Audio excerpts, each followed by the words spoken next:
Nós, a Europa, tem a ver com a Europa, tem a ver consigo. À sexta, uma reflexão sobre a atualidade europeia. Hoje converso com Ana Rita Barros, é formadora do Centro de Informação Europeia Jacques Delors. Boa tarde, doutora Ana Rita Barros. Muito boa tarde, Dona Marta. Vamos começar por falar de uma cooperação reforçada entre o Parlamento Europeu e a Comissão Europeia. Foi anunciado esta semana. Pelas duas presidentes, uma de cada uma das instituições, um conjunto de princípios para reforçar a cooperação institucional entre o Parlamento Europeu e a Comissão Europeia. É um quadro de acordo entre as duas instituições que vai estreitar relações, simplificar e melhorar a transparência e o diálogo interinstitucional. O acordo já existia, o primeiro foi de 2010, foi revisto em 2018, mas este pretende aprofundar o acordo já firmado. Alguns princípios. 9 princípios. Não vamos aqui elencar todos, porque seria muito exaustivo, mas os princípios que irão, portanto, orientar o trabalho técnico, porque este é um acordo político, claro, são um princípio primeiro da igualdade. O Parlamento receber informações completas, oportunas e atempadas da parte da Comissão. A responsabilidade da Comissão disponibilizar sempre a presença de comissários no Parlamento quando isso for solicitado por esta instituição, uma cooperação aprofundada em matéria orçamental, nós sabemos agora o anúncio dos cortes, enfim, o novo quadro financeiro, informações completas quando se tratam de assuntos mais complexos ou de caráter de urgência, também o Parlamento a reclamar uma informação muito mais clara, um fluxo de informação mais rápido quando se refere a acordos internacionais ou a política externa e reforçar o direito de iniciativa do Parlamento Europeu, que nós sabemos que são co-decisores, mas, enfim, as iniciativas parlamentares nem sempre são aceites ou imediatamente aceites pela outra instituição. Portanto, em grande modo, é isto que se passa. Agora vai para uma comissão técnica, esperemos pelos resultados finais. Outra notícia que terá surpreendido muita gente é o facto do Banco Central Europeu ter decidido nova descida da taxa de juros de referência. Não se esperava. Nada esperado. Até nós, na última conversa que tivemos, dissemos que não era para tão breve. Baixou, portanto, desceu 25 pontos na taxa diretora. Há 13 anos que as descidas não ocorriam em 2 reuniões consecutivas do Conselho de Governadores. Portanto, isto é assintomático. Foram reduzidas as 3 taxas de juro de referência, a que nós mais utilizamos é a facilidade permanente de depósito, que passou agora para 3,25, entrou em vigor já esta semana, quarta-feira passada, dia 23, embora tenha sido anunciado na outra semana, na quinta-feira, dia 17. A descida constitui toda uma surpresa nos meios, quer internos do próprio banco, quer externos, não é? Ninguém esperava para tão breve. Podemos atribuir a quê esta descida? Podemos atribuir a vários factores. Para já, pouco antes, uns dias antes desta tomada de decisão do Conselho de Governadores, foi divulgado pelo Eurostat as estatísticas referentes a setembro no que respeita à inflação.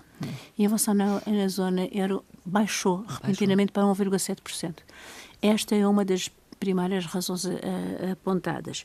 Além disso, o enfraquecimento da atividade económica na Europa, portanto, relativamente à indústria principalmente, e o índice de confiança dos investidores. São fatores extremamente importantes. O desempenho da economia alemã, um arrefecimento do ano passado, que se esperava ser superado este ano, com uma indicação, embora muito modesta, de crescimento, que não vai acontecer.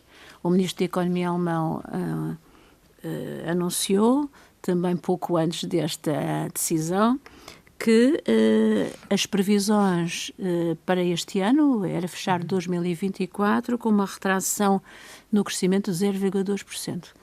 O que é muito, sendo a economia alemã o motor da economia europeia, como nós sabemos. E estas são, normalmente, causas para uma diminuição das taxas de juros que se espera segundo os analistas, que venham a descer novamente em dezembro próximo, já, e que vão descendo sucessivamente até atingirem 2% em junho. Aliás, o nosso Governo do Banco de Portugal, numa entrevista, também já afirmou isso. Portanto, esperemos por um novo corte ainda este ano.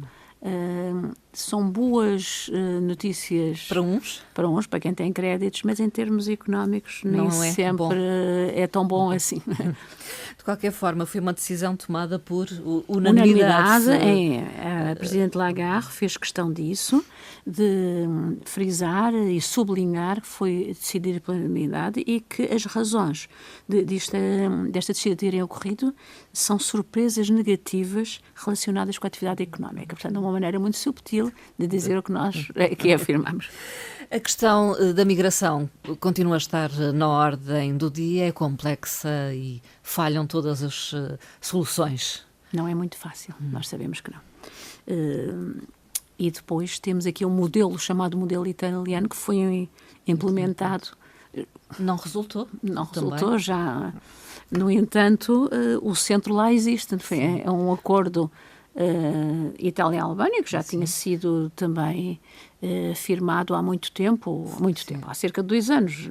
Foi criado um centro para receber... Vão ser 2, mas este é o primeiro. Um centro para receber imigrantes, embora o centro seja gerido pela Itália. Na Albânia, em território albanês. Em território albanês, mas com normas europeias da Itália.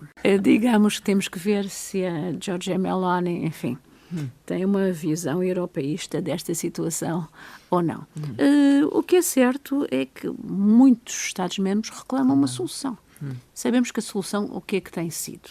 Aquela questão dos Estados-membros receberem imigrantes em contrapartida de um apoio financeiro não tem tido qualquer eficácia.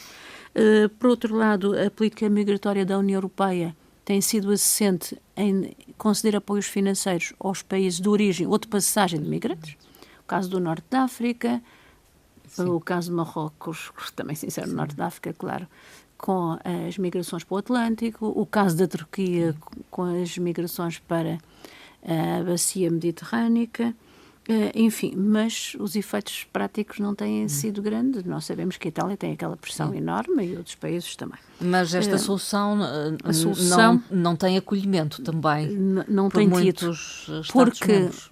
A solução seria não só nos Estados-membros, mas como territórios extracomunitários, no caso dos Balcãs. Porque a solução europeia, e isto até resultou de uma proposta da Presidente von der Leyen, apresentada há 8 dias no Conselho Europeu, uma carta dirigida aos líderes, em que apontava a situação, o modelo italiano para replicar na Europa.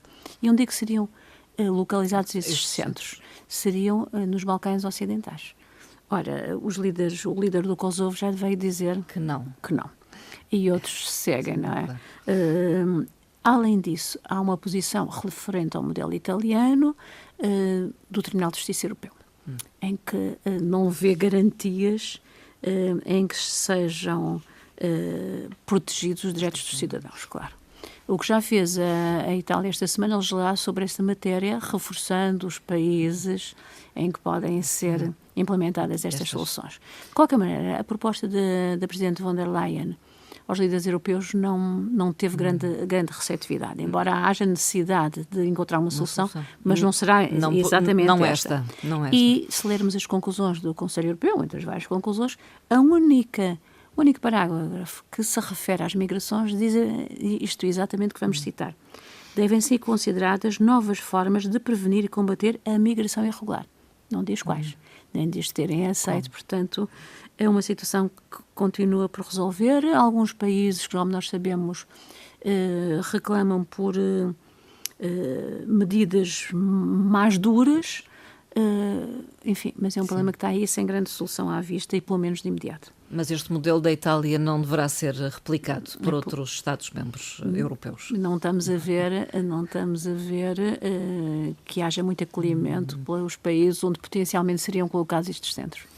A Moldávia, país candidato à entrada na União Europeia, realizou um referendo justamente para que os cidadãos se pronunciassem sobre essa adesão ou não. Não. Qual o resultado? O resultado foi sim, mas uma margem muito estreita. Portanto, o sim obteve 50,46% dos votos no passado fim de semana. Portanto, sim, queremos entrar na União Europeia. Sim, queremos entrar, queremos ser europeus, mas as dúvidas na contagem mantiveram-se até à última. Portanto, a Presidente da Moldávia, Maia Sandu, que também foi a votos nesse fim de semana e que vai a uma segunda volta daqui a, portanto, 15 dias, no próximo início de novembro, declarou existir forças estrangeiras, enfim, que condicionaram este resultado, refere-se nitidamente à Rússia, e que utilizaram até redes sociais para semear receios à população quanto à entrada na União Europeia e aos possíveis conflitos que isso podia trazer com a própria Rússia.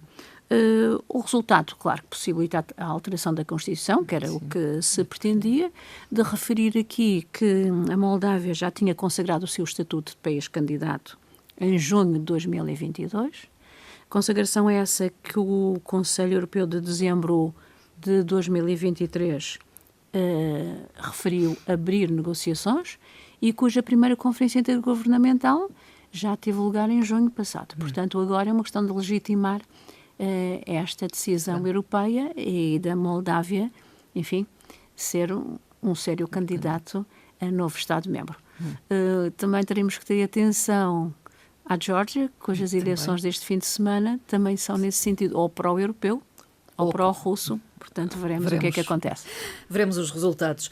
Uma notícia positiva e tem a ver com o programa LIFE, que financia projetos, alguns dos quais portugueses, no âmbito da preservação do meio ambiente. Exatamente, do Pacto Ecológico Europeu mesmo. Portanto, tudo o que se refere a ambiente, a ação climática, sustentabilidade, todas essas etc. áreas. Foram 133 projetos novos a nível europeu, num montante financeiro de investimento de 380 milhões, praticamente 50% dos projetos são financiados, o resto compete às entidades nacionais ou até locais, porque há muitos projetos a nível municipal e projetos de cooperação inter-Estados-membros.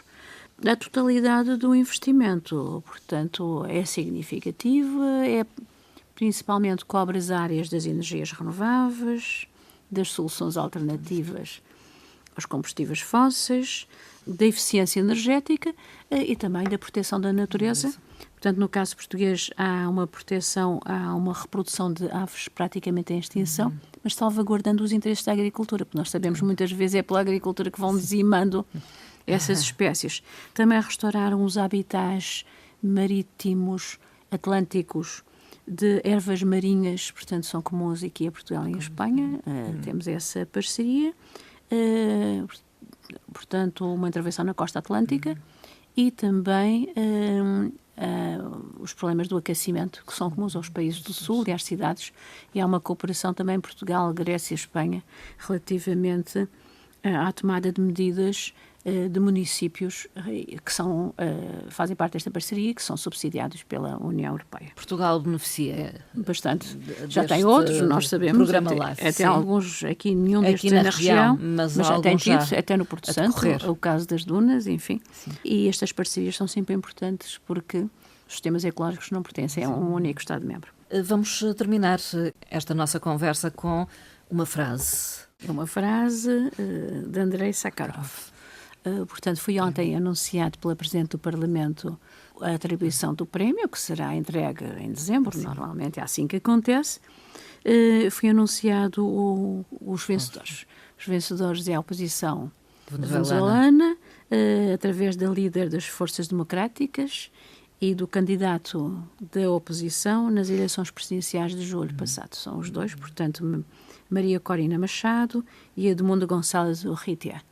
A frase de Andrei Sakharov, que dá o nome a este prémio, é a seguinte: um país que não respeita os direitos dos seus próprios cidadãos não respeitará os direitos dos seus vizinhos. Andrei Sakharov. E por aqui ficamos. Doutora Ana Rita Barros, muito obrigada uma vez mais. Obrigado eu, Dona Marta. Até uma próxima conversa. Obrigada.